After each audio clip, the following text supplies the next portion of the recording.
서 1장 9절과 14절 말씀을 가지고 어제와 이어서 우리 점점 아름다워지는 이 복음의 사중주라는 제목으로 우리 은혜 나누겠습니다. 우리 골로새서 1장 9절 14 시작. 이로써 우리도 듣던 날부터 너를 위하여 기도하기를 그치지 아니하고 구하노니 너를 하금 모든 신령한 지혜와 총명의 하나님의 뜻을 아는 것으로 채우게 하시고 주께 합당하게 행하여 범사에 기쁘시게 하고 모든 선한 일에 열매를 맺게 하시며 하나님을 아는 것에 자라게 하시고 그의 영광의 심을 따라 모든 능력으로 능하게 하시며 기쁨으로 모든 견딤과 오래 참음과 이르게 하시고 우리로 하여금 빛 가운데서 성도의 기업의 부분을 얻기에 합당하게 하신 아버지께 감사하게 하기를 원하노라. 그가 우리를 흑암의 권세에서 건져내사 그의 사랑의 아들의 나라를 옮기셨으니 그 아들 안에 우리가 속량 곧 죄의 사함을 얻었도다. 아멘이십니까? 자, 이 말씀을 가지고 점점 아름다워지는 복음의 사중주에 대해서 여러분과 은혜 나눌 텐데요. 그것이 오늘은요, 기도의 목적과 내용입니다. 자, 여러분에게 한번 질문하면서 나눠보겠습니다. 여러분, 기도의 목적이 무엇이라고 생각하십니까? 그리고 여러분이 기도하는 내용은 어떤 기도를 하고 계십니까? 오늘 이 말씀을 통해서 은혜 나눌 텐데요. 오늘 말씀을 한번 묵상하면서 오늘 이 본문은요, 사도 바울이 골로새 교회를 향하여 드린 기도의 내용을 담고 있습니다. 그런데 보니까 이 기도는 단순히 축복의 말이 아닙니다. 복음에 합당한 삶을 살기 위해서 성도들이, 즉 우리가 반드시 알아야 할 기도의 목적과 내용을 이 말씀은 밝히고 있습니다. 우리는 종종 including me, 기도를 하면서도 그 방향과 내용을 놓치기가 쉽습니다. 어떤 이는 기도를 소망 성취의 방편으로 생각합니다. 그런데 오늘의 말씀은 우리의 기도 생활이 성경적으로 바르게 정립되는 말씀을 주고 있습니다. 예화를 하나 듣겠습니다. 한 공장에서 있었던 일입니다. 어떤 종업원이 매일같이 손수를 해 휴지, 쓰레기, 담배꽁초 등을 가득 싣고 공장을 빠져나갑니다. 경비는 늘 심증은 있지만 아무리 뒤져봐도 귀중한 부품이 나오지 않았기에 눈 감아줄 수밖에 없었습니다. 왜? 귀한 것을 그 손수레에 갖고 가지 않기 때문에. 결국 이 참다 못한 경비가 그에게 묻습니다. 정말 뭘 훔쳐가고 있는 겁니까? 종업원이 솔직히 얘기합니다. 손수레를 훔쳐가고 있습니다. 여러분, 엉뚱한 이야기 같지만 우리의 기도도 종종 이와 비슷하지는 않는지요. 형식은 있지만 본질을 놓치는 기도, 정작 하나님의 뜻에는 관심 없이 내 욕심만을 담은 기도. 바울은요, 오늘 본문을 통해서 기도의 본질의 회복에 우리에게 말씀을 전하는데요. 첫 번째 보니까 기도의 구조와 목적, 즉 주께 합당한 삶을 그런 이야기하고 있습니다. 여러분, 구절을 보면 바울은 쉬지 않고 기도한다고 말합니다. 그 기도의 핵심은 하나님의 뜻을 아는 것. 그것이 우리의 기도의 첫 번째 내용을 이야기하고 있습니다. 그러나 그 내용은 단순히 the knowledge, 지식에 흡듭에 머물지 않고 10절 말씀 볼까요? 주께 합당하게 행하며 범사에 기쁘시게 하고,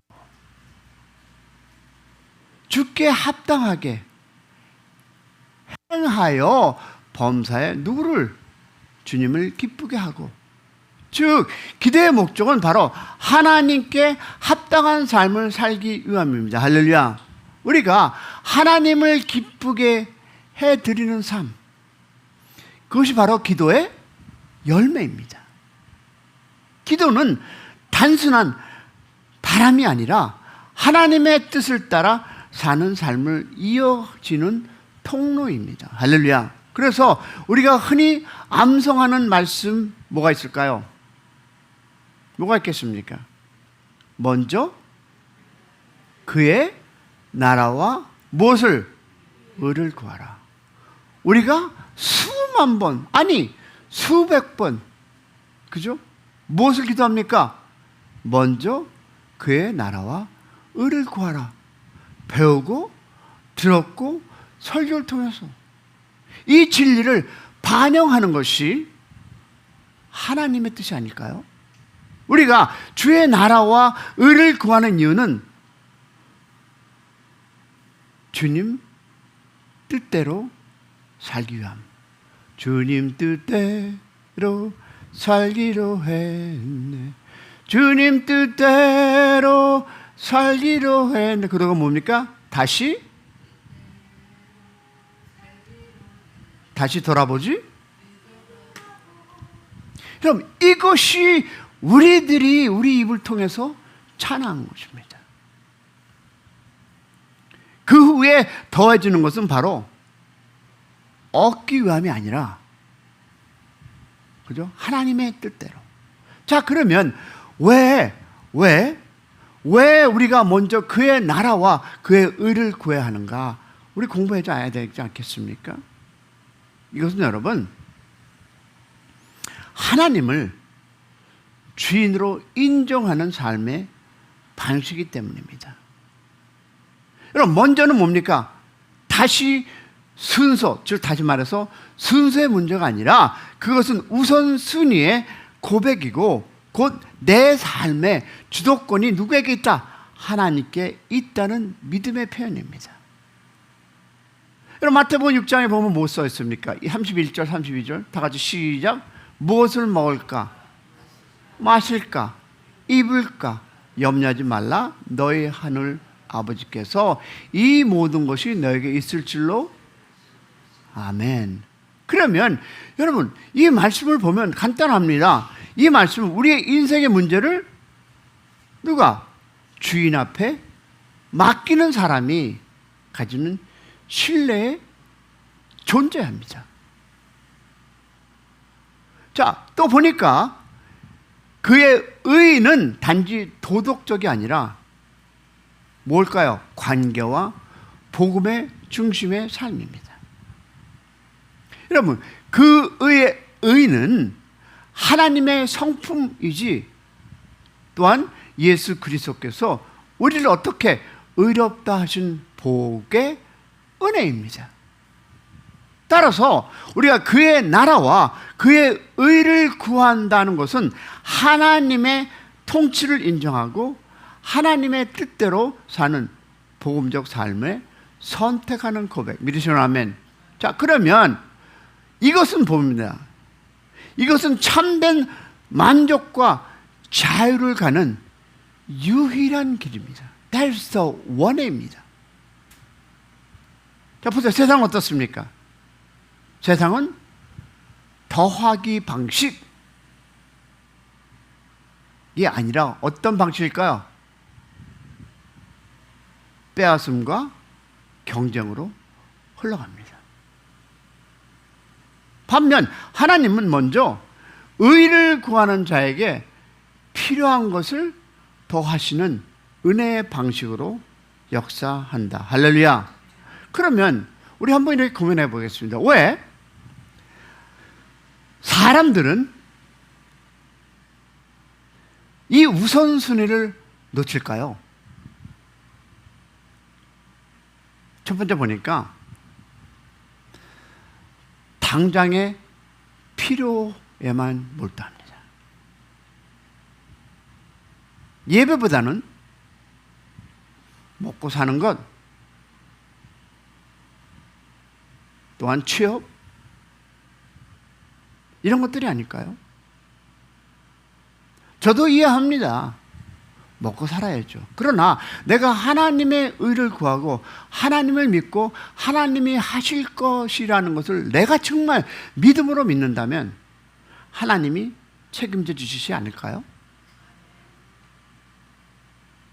그리고 또 뭐가 있을까요? 당장 필요한 뭘 또 뭐가 있을까요? 기도보다는 당장의 해결책에 집중합니다. 자, 그러면 또 잘못된 동기 하나 더 볼게요. 조건부 믿음입니다. 먼저 구하면 하나님이 복을 주시겠지라는 계산적 신앙입니다.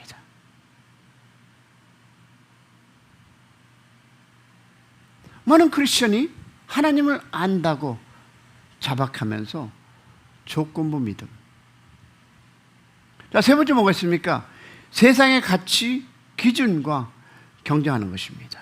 자, 세상의 기준, 가치가 뭘까요, 여러분?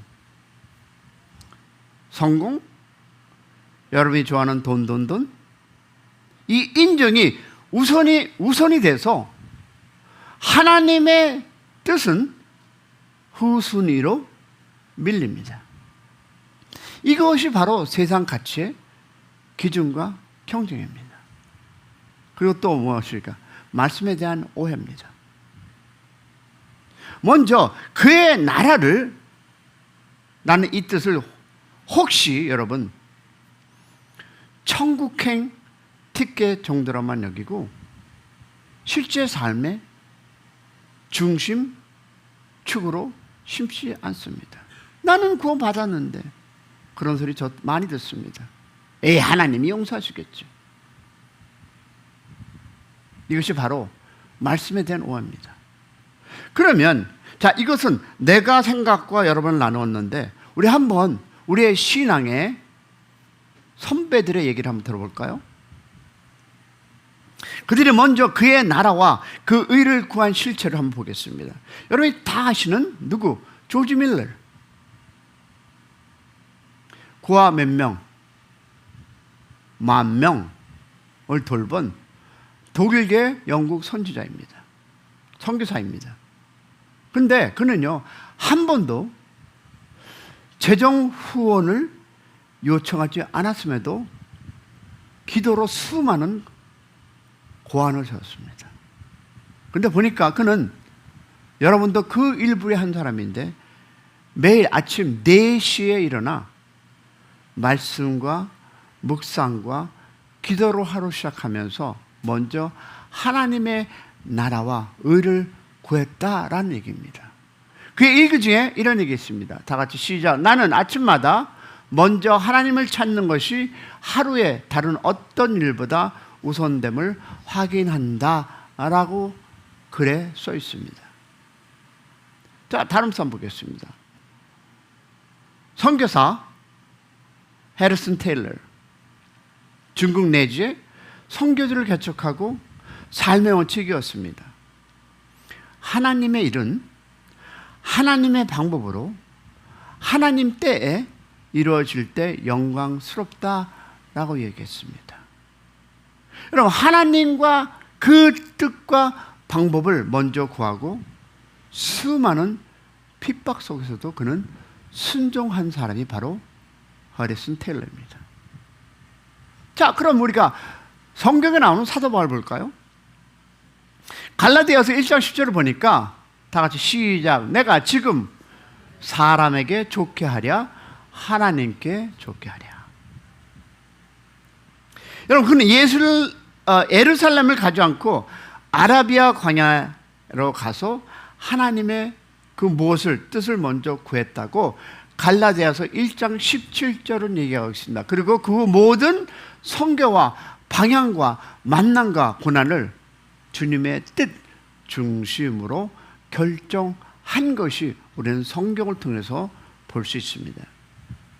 자, 그러면 우리의 적용을 보겠습니다. 복음의 중심에 우선순위 회복을 한번 질문해 보겠습니다. 간단합니다. 제 자신에게 질문한 것을 여러분의 질문하는데 여러분이 우선순위가 어디 있는가를 한번 생각해 보시는 시간 되기 원합니다. 내 인생에 가장 먼저 구하는 것이 무엇인가? 여러분이 무엇을 제일 프라이어리티로 구하고 계십니까?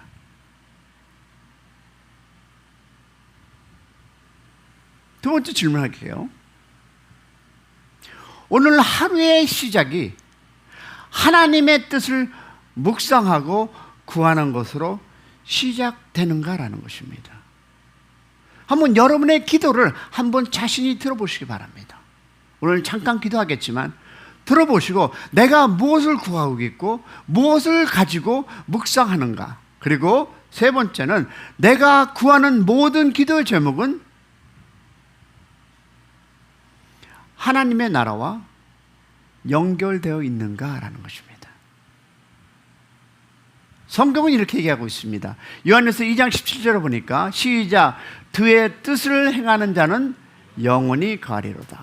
그러면 그의 나라와 그의 의를 먼저 구하는 삶은 결코 손해보지 않는 삶이며 하나님의 주권과 공급을 경험하는 복된 여정을 믿는 여러분의 새벽 되기를 소망합니다. 그러면 우리의 삶에 여러분 다시 한번 우리가 이 말씀을 진리로 믿는다면 우리의 삶의 기도 목표도 재정립되어야 할 거 아닐까요? 자, 읽어보겠습니다. 시작. 기도는 하나님을 움직이는 기술이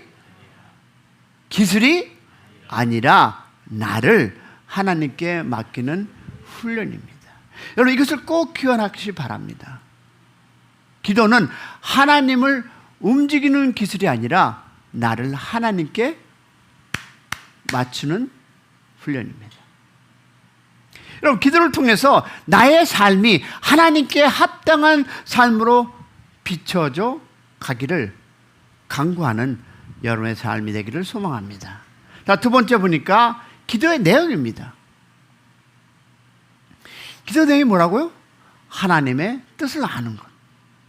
여러분 사도 바울의 기도는 명확했습니다. 9절 후반절에 보니까 보겠습니다. 시작. 모든 신령한 지혜와 총명의 하나님의 뜻을 아는 것으로 체계하시고.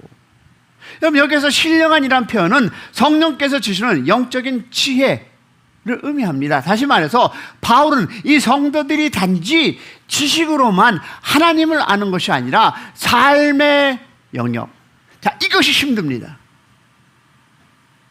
삶의 영역, 즉 여러분의 데일리 라이프에서 여러분의 삶의 영역에서 하나님의 뜻을 깨닫고 실천하기를 기도하는 것이 바로 이 부분입니다.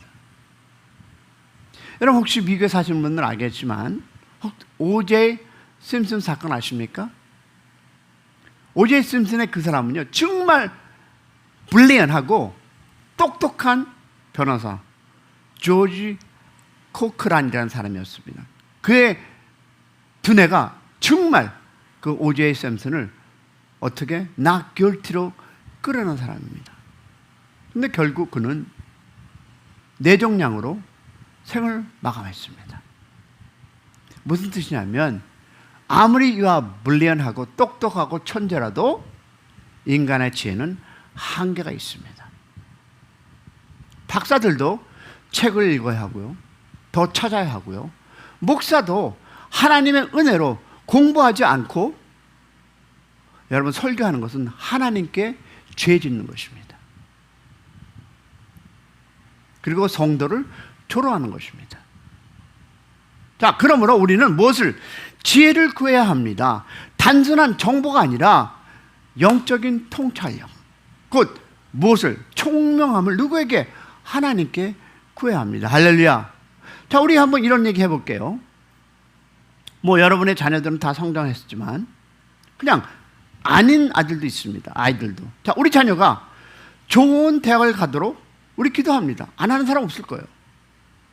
근데 저는 지금 제가 느끼고 깨우치는 것 중에 하나가, 진정한 기도는 여러분, 그 자녀가 대학에서 하나님의 뜻을 알고 그 뜻을 따라 살아가도록 강구하는 것, 저는 이것이 우리 부모들이 할 것이라고 저는 생각해 봅니다. 왜? 내가 돌아보니 저도 그러지 못했기 때문입니다.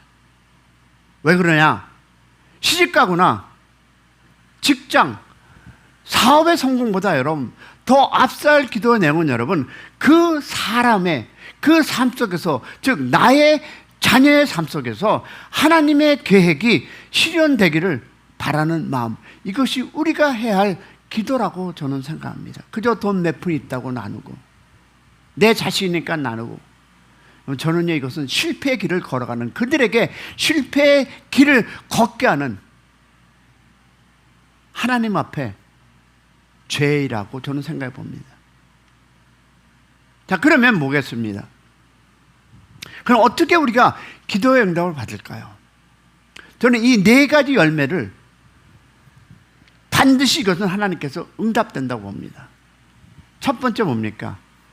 열매 맺는 삶입니다. 어떤 열매일까요? 선한 일에 열매를 맺는 삶입니다. 우리 세상에 보는 예수님의 뭘까요? 편지입니다. 세상은 여러분을 보고 그 편지를 읽고 하나님의 나라로 온다는 걸 꼭 기억하시기 바랍니다. 이 세상은요, 이제 이걸로 통하는 세상이 아닙니다. 이거를 중심으로 나의 삶에, 즉 내가 어떤 삶을 살고 있느냐, 그 열매가 여러분 그것이 전도의 기본이라고 저는 봅니다. 내가 뭐같이 살면서 교회에 오세요 하면 우리 잘 아는 얘기겠죠. 너나 잘하세요. 다시 말해서 우리는 구겨진 편지가 되지 않도록 정결하고 향기 나는 삶을 살아야 한다. 즉 열매 맺는 삶입니다. 그리고 두 번째 뭡니까? 자라가는 삶입니다. 여러분, 하나님을 아는 것에 자라나는 삶입니다. 여러분, 빌리그램 목사님이 고백하듯 말씀 앞에서 하나님과 교제하는 시간이 인생의 최고의 순간임을 깨달았다라는 삶, 그것입니다. 자, 그러면 세 번째 뭐 나옵니까? 능력 있는 삶이죠. 내가 열매를 맺고 하나님 앞에 내가 자라나면 능력 있는 삶이 나올 텐데요, 모든 견딤과 오래 참음으로 드러나는 능력입니다. 그러나 우리는 너무 실수를 많이 하죠. 참기보다는 먼저 뱉는. 제가 골프 치는 어느 어르신을 보면도 102살이었습니다. 그분이 이런 고백을 합니다. 옆에 있는 분이 102년을 사셨으면서 무엇이 최고로 우리가 알아야 할까요? 라고 했더니 이 한마디가 적중했습니다. 이것이 제가 아이들에게도 가르치는데 저도 아직 못하는 것 중에 하나입니다. 듣고 think twice before you speak. 듣고 네가 생각하고 말하라. 여러분, 진정한 능력은 사람들과의 갈등을 인내하며 사랑으로 감싸는 성령의 열매입니다. 네 번째, 다 아는 얘기죠? 감사하는 삶입니다. 자, 무엇보다 은혜의, 즉 구원의 은혜, 죄사함, 하나님의 자녀된 특권을 감사하는 삶입니다. 저도 죄송하지만 이런 고백하겠습니다. 한두 번 있었습니다. 복권을 사서 이것이 당첨되면 내가 교회도 짓고, 이 엉뚱한 감사. 그러나 우리는 이 엉뚱한 감사가 아니라 본질적으로 영원한 가치를 감사하는 신앙의 삶을 사는 우리 모두가 되기를 소망합니다. 왜 그럴까요? 간단합니다. 하나님은 기대하고 계십니다. 사랑하는 성도 여러분, 하나님은 우리가 이 복음의 사중주를 연주하기를 기대하십니다. 여러분, 처음에는 삐딱거리는 연주일지도 몰라도 주님은 어떡해?